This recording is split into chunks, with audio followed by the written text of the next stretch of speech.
অপার্থিব সৌন্দর্যের দেশ আমাদের এই বাংলাদেশ। প্রকৃতির লীলাভূমি এই দেশে রয়েছে অসংখ্য পাহাড় পর্বত, সেই সাথে পাহাড়ি উপজাতিদের নানা ধরনের সংস্কৃতি। পাহাড়, মেঘ আর পাহাড়ি সহজ সরল মানুষের ভালোবাসার টানে প্রতি বছরই অসংখ্য মানুষ ছুটে যায় প্রকৃতির কাছে। তাই তো এবারে আমার গন্তব্য মেঘের রাজ্য সাজেক ভ্যালি, যাকে আবার বাংলার ভূস্বর্গও বলা হয়ে থাকে। এই ভিডিওতে আমি দেখাবো বর্তমান বাংলাদেশের সবচাইতে জনপ্রিয় স্থান সাজেক ভ্যালি। সেই সাথে দেখাবো কিভাবে এখানে যাবেন, কি খাবেন এবং কি দেখবেন তার বিস্তারিত। সুতরাং ভিডিওটি শেয়ার করে সম্পূর্ণ দেখার অনুরোধ রইল।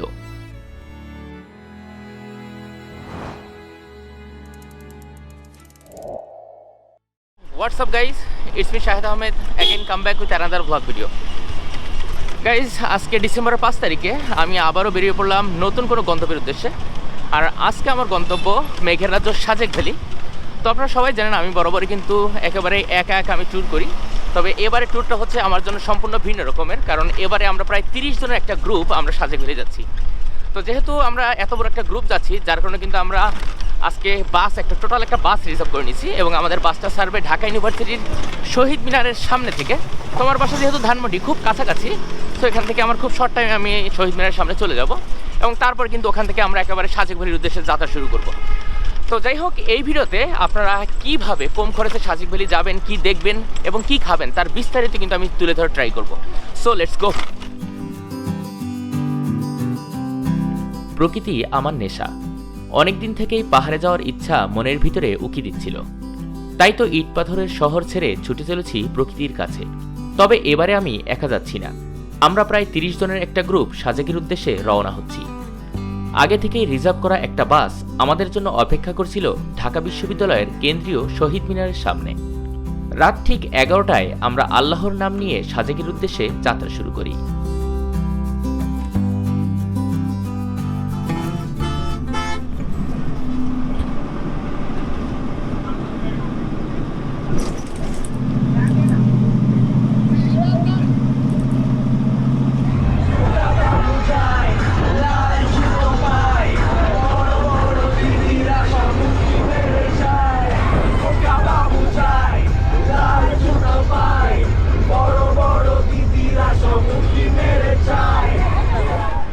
এখন বাজে রাত 12টা 45 তো ঢাকার শহীদ মিনার থেকে আমাদের বাস ছেড়েছিল রাত ঠিক 11টার সময়, অর্থাৎ 1 ঘন্টা 45 মিনিট পরে আমরা কুমিল্লার খন্দকার হাইওয়ে রেস্টুরেন্টে এখানে চলে আসছি এবং এখানে আমাদের 20 মিনিটের একটা যাত্রা বিরতি আছে এবং 20 মিনিটের যাত্রা বিরতির পরে কিন্তু আমরা আবার সেই খাগড়াছড়ির উদ্দেশ্যে যাত্রা শুরু করব। তাই এই যে সামনে এটা কিন্তু সেই খন্দকার ফুড গ্যালারি। গাইজ, প্রায় 7.5 ঘন্টার লং একটা জার্নি শেষে আমরা সকাল 6:30টার সময় আমরা পৌঁছে গেছি দীঘিনালাতে।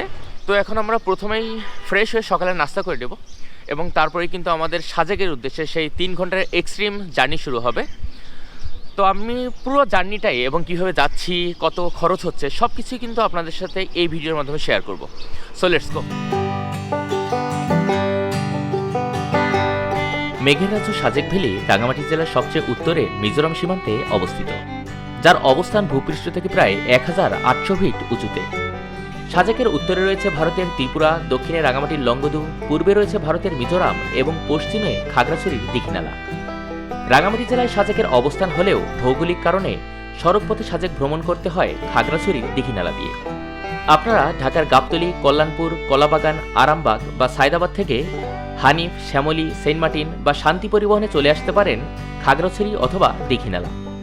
এখান থেকেই চাঁদের গাড়ি, সিএনজি অথবা বাইক রিজার্ভ করে সাজেকে ঘুরে আসতে পারেন।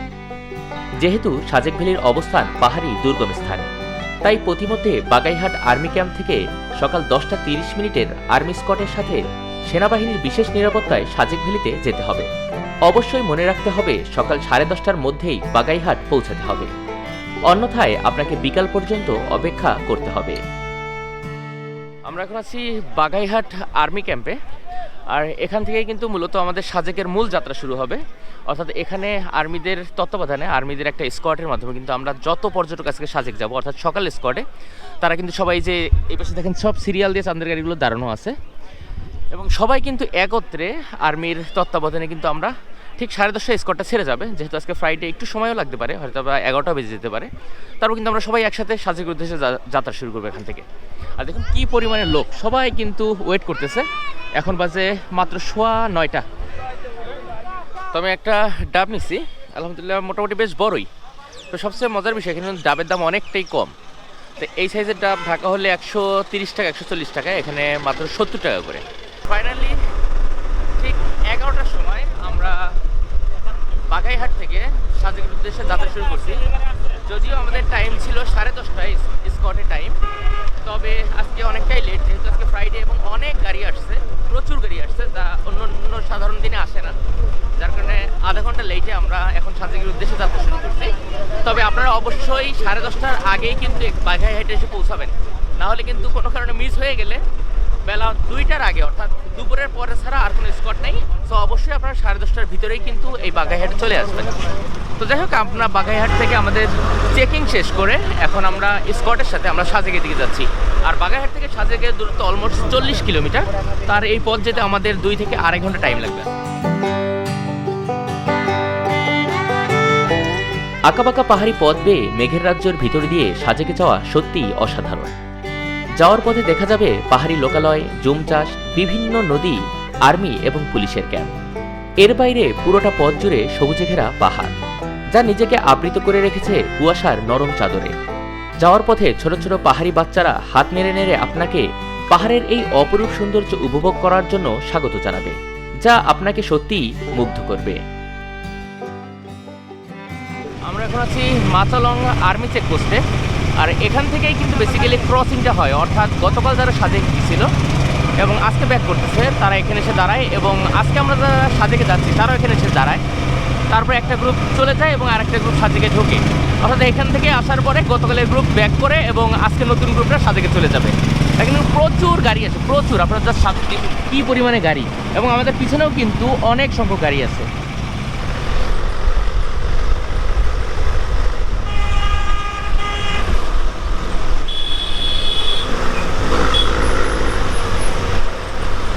আপনারা তার সামনের ভিউটা দেখুন, কি ভিউ, জাস্ট অসাধারণ।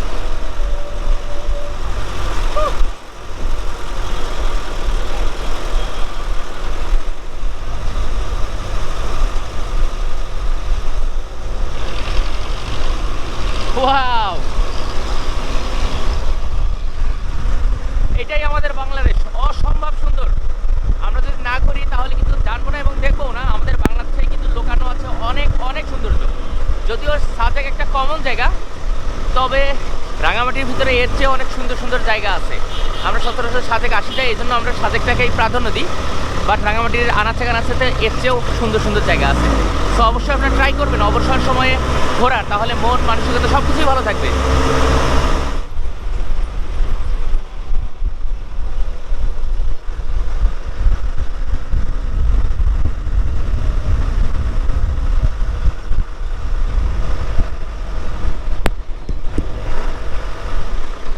সাজেক ভ্যালি যাওয়ার পথে আপনারা কিন্তু অনেকগুলো উপজাতি গ্রাম এবং উপজাতি বাজার দেখতে পারবেন। এবং আগে কিন্তু আমরা যারা পর্যটক আসতাম তারা কিন্তু এইসব বাজারে মাঝে মধ্যে নামতাম, তবে এখন কিন্তু খুব রেস্ট্রিকশন চলতেছে, আমরা কিন্তু এখানে নামতে পারি না। আপনারা অনেকেই জানেন যে কিছুদিন আগে খাগড়াছড়িতে পাহাড়ি এবং বাঙালিদের ভিতরে অনেকটা সংঘর্ষ হয়েছিল, এবং আমরা আজকে যে শুক্রবার যাচ্ছি অর্থাৎ 5 তারিখে, গত 3 তারিখেও কিন্তু এই সাজেক ভ্যালি রোডে 2 গ্রুপ সন্ত্রাসী গ্রুপের ভিতরে কিন্তু গোলাগুলি হয়েছে, এবং তারপরে কিন্তু কিছু পর্যটক এই সাজেক ভ্যালিতে আটকে গেছিলো, এবং সেনাবাহিনী কিন্তু পরে তাদেরকে উদ্ধার করে খাগড়াছড়িতে পৌঁছে দেয়। তো যাই হোক, সব পাহাড়ি কিন্তু খারাপ তা কিন্তু না। আমাদের এই সাজেক যাওয়ার পথে যত পাহাড়ি গ্রাম আছে বা পাহাড়ি মানুষজন আছে, এরা কিন্তু খুবই ভালো, এবং আমাদের সাথে আন্তরিকতার সাথে তারা কিন্তু কথাবার্তা বলে, এবং বাচ্চারা কিন্তু আমাদের হাত নেড়ে নেড়ে এই সাজেকের পুরো পথটা কিন্তু তারা কিন্তু আমাদেরকে স্বাগতম জানাচ্ছে। এটা কিন্তু আসলে খুব ভালো লাগার বিষয়। গাইজ, আমরা এখন আছি সাজেকের একেবারে ফাইনাল 5 কিলো, অর্থাৎ আমরা এখন যেখানে আছি একটা চত্বর, অর্থাৎ একটা গোল চত্বর। এখান থেকে একটা সোজা চলে গেছে উদয়পুর সীমান্ত সড়ক, একটা চলে গেছে খাগড়াছড়ি এবং একটা চলে গেছে সাজেকে। তো এখান থেকেই কিন্তু সাজেকের মূল যে খাড়া যে পাহাড়ি পথ, সেই পথটা শুরু হয়েছে। এখান থেকে আমরা সরাসরি খাড়া পাহাড়ি পথ বেয়ে কিন্তু আমরা সাজেকে চলে যাবো। এখানে দূরত্ব কিন্তু অলমোস্ট 5 কিলোমিটার। তো আমাদের গাড়ি কিন্তু রেস্টে দিচ্ছি, শুধু আমাদের গাড়ি না, এদিকে দেখেন অনেকগুলো গাড়ি, এরা কিন্তু সব রেস্টে আছে। অর্থাৎ এখানে এত খারাপ পথ, এমনি পাহাড়ি পথ বেয়ে বেয়ে আসার পরে গাড়ির ইঞ্জিন গরম হয়ে গেছে, এখন 10 মিনিট করে রেস্ট, গাড়িগুলোর ইঞ্জিন ঠান্ডা হলে এবং সেই গাড়িগুলোর ইঞ্জিনে পানি দিয়ে তারপর কিন্তু আমরা এই 5 কিলো উঠবো। তো ভাবুন যে কতটা খারাপ হলে গাড়ির ইঞ্জিন ঠান্ডা করার জন্য এখন রেস্টে আছে, গাড়ি যখন একটু ইঞ্জিন ঠান্ডা হবে তারপর আমরা কিন্তু এই 5 কিলো পথ যাবো। আর এখানে জায়গাটা কিন্তু খুব সুন্দর, সবাই ছবি তুলতেছে। আর এই রোডটা কিন্তু অসাধারণ সুন্দর, এটা কিন্তু উদয়পুর সীমান্ত সড়কে এদিকে চলে গেছে সোজা। সাজেকের এই লাস্ট 5 কিলো পথ খুবই ভয়াবহ পথ, অনেক জায়গায় মনে হচ্ছে আমরা 60 ডিগ্রি অ্যাঙ্গেলে আমরা উঠতেছি, এরকম একটা অবস্থা। মানে যদি কার হার্ট দুর্বল হয় তাহলে কিন্তু এই জায়গাটা ওঠার জন্য তার জন্য খুবই কষ্টকর হবে, আমাদেরই ভয় করতেছে। আর জাস্ট এখানের ভিউটা দেখুন, কি view, wow wow. So guys finally আমরা চলে আসছি সাজেক ভ্যালিতে। আর দেখুন সামনে কি পরিমাণে গাড়ি, সব লোকজনগুলোই কিন্তু অলরেডি তাদের রিসর্ট এবং কটেজে চলে গেছে, এবং আমার রিসর্ট কিন্তু এই যে আমার পিছনে গ্র্যান্ড সাজেক। আর জাস্ট আমার সামনে ভিউটা দেখুন, অসাধারণ কিন্তু একটা ভিউ এখানে। তো আমাদের রুম 3 তলায়, আর এই পাশে জাস্ট ভিউটা দেখুন, সামনে কিন্তু একটা খুব সুন্দর একটা বসার জায়গা আছে। আর আমার সামনে যে ভিউটা দেখতে পাচ্ছেন এটা কিন্তু মেঘালয় ভিউ। তো আমাদের রিসর্টের একটা জিনিস খুব সুবিধাজনক যে আমরা মেঘালয় এবং বাংলাদেশের 2টা ভিউ পাবো। আর আমি জাস্ট সামনের ভিউটা দেখাই, এই যে এই সাইডেও কিন্তু খুব সুন্দর একটা বসার জায়গা আছে এখানেও।